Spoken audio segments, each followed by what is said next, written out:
Halo semuanya, perkenalkan nama saya Nur Hasana dengan NIM 2411031. Saya dari semester 4 kelas PAI 4B.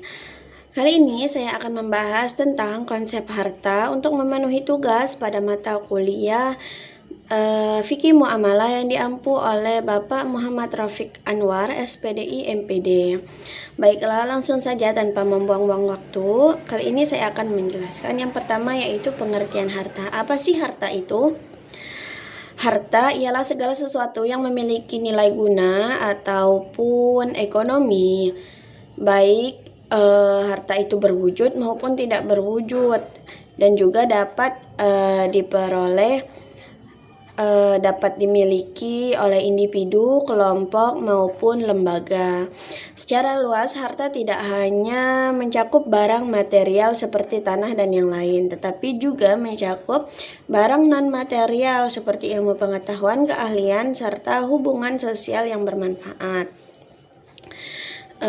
Dalam berbagai pandangan hidup,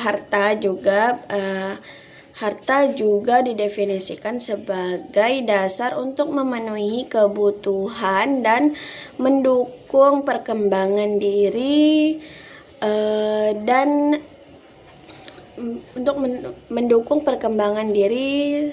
serta lingkungan sekitar. Terus bagaimana sih kedudukan harta itu dalam kehidupan? Harta memiliki kedudukan yang sangat penting, tetapi bukan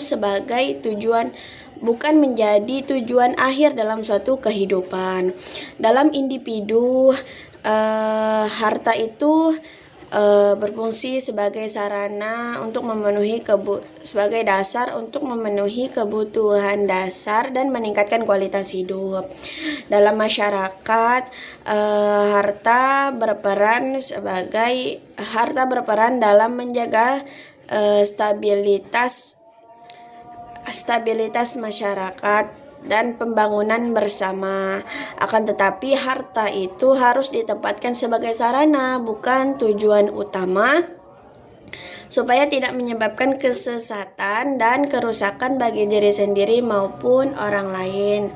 Terus yang ketiga, bagaimana cara memperoleh dan memanfaatkannya?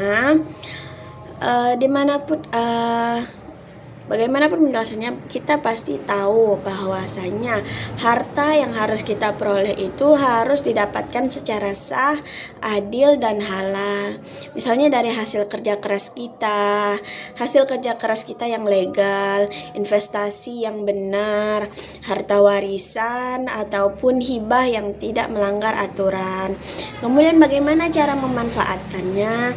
Cara memanfaatkannya terutama untuk memenuhi kebutuhan diri dan keluarga, terus untuk membantu meringankan orang lain yang membutuhkan, kemudian sebagai bahan investasi, dan juga sebagian dari harta tersebut dapat kita sisakan untuk menabung. Terus ada berapa sih kategorisasi harta itu? Harta dapat dikategorikan dalam berbagai aspek. Yang pertama, berdasarkan bentuk, berwujud maupun tidak berwujud. Apa sih yang dimaksud dengan harta berwujud? Misalnya tanah, rumah, atau barang-barang lainnya.